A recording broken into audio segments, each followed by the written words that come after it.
সম্প্রতি কলকাতায় আরজিকর হাসপাতালে জুনিয়র তরুণী ডাক্তারের পাশবিক হত্যার ঘটনায় এদিন সন্ধ্যায় পূর্ব মেদিনীপুরের তমলুকে বিজেপির পক্ষ থেকে মৌন মিছিল কর্মসূচি পালিত হলো। এদিন তমলুকের নিবেদিতা মূর্তির পাদদেশে বিজেপির পক্ষ থেকে করা হলো এই মৌন মিছিল কর্মসূচি।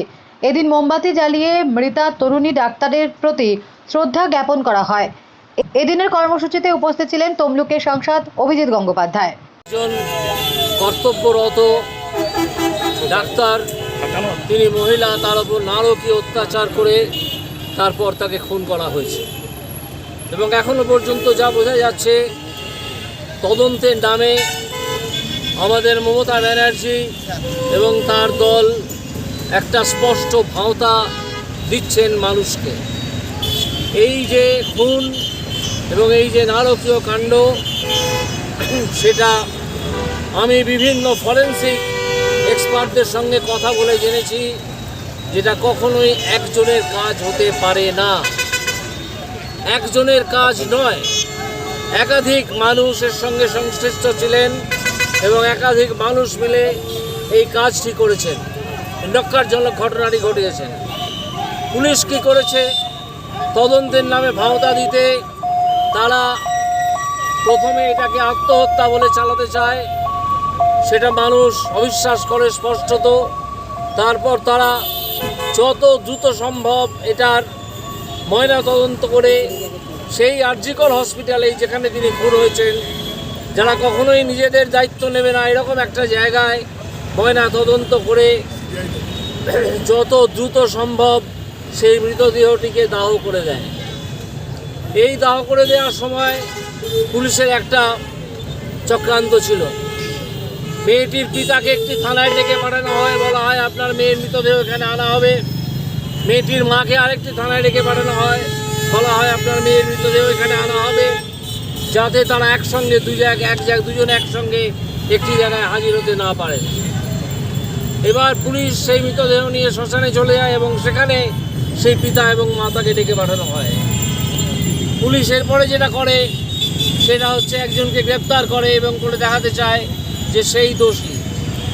সে দোষী হতে পারে, দোষী কি নির্দোষ সেটা বিচারের ব্যাপার, কিন্তু পুলিশ এর মধ্যেই যেটা করেছে সেটা হচ্ছে তার যাতে কোনো শাস্তি না হয় সেটা নিশ্চিত করেছে।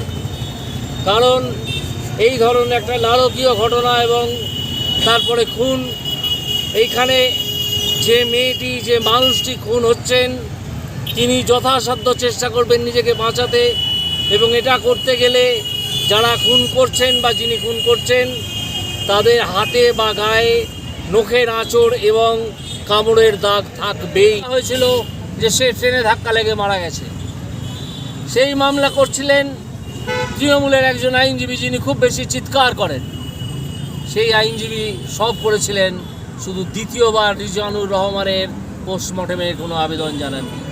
দ্বিতীয়বার যদি আবেদন জানানো হতো, যদি বডিটিকে তুলে এনে আবার পোস্টমর্টেম করা হতো, তাহলে দেখা যেত এটা অন্য জিনিস, এটা রেল লাইনে ধাক্কা লেগে মৃত্যু নয়। এই কাজ তৃণমূল কংগ্রেস তখন করেনি, যদিও তারা তাকে সমর্থন করছিল।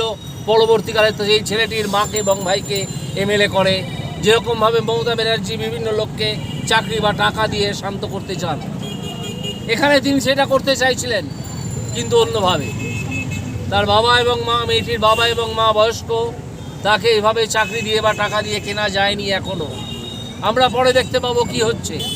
কিন্তু এই মৃত্যু নিয়ে আজকে যারা এখানে উপস্থিত আছেন, যারা শুনছেন, তারা নিজের মনে অন্তত এই প্রশ্নটুকু রাখুন যে এখানে একটা গভীর চক্রান্ত এবং ষড়যন্ত্র হয়েছে, যার ফলে এই মেয়েটির মৃত্যু হয়েছে এবং তার দেহ দ্রুত, অত্যন্ত দ্রুত পুড়িয়ে দেওয়া হয়েছে। এই দেহটি রাখা যেত এবং যেখানে এত মানুষ প্রতিবাদ করছেন সেখানে এই দেহটির দ্বিতীয়বার পোস্টমর্টেম হতে পারত। তাহলে যে প্রশ্নগুলো আমাদের মনে থাকছে তা হলো, যাকে খুনি হিসেবে দেখানো হচ্ছে তার গায়ে কোনো আঁচড় এবং কামড়ের দাগ আছে কি না সেটার কোনো হদিশ সন্ধান পুলিশ করেনি। অর্থাৎ তাকে সেই যাতে সহজেই মুক্তি পেয়ে যায় সেই ব্যবস্থা পুলিশ করে রেখেছে। দ্বিতীয় হচ্ছে এই মেয়েটির পোস্টমর্টেম যাতে দ্বিতীয়বার হয় মেয়েটির দেহের, সে ব্যবস্থাও পুলিশ নষ্ট করে দিয়েছে দেহটি তাড়াতাড়ি পুড়িয়ে।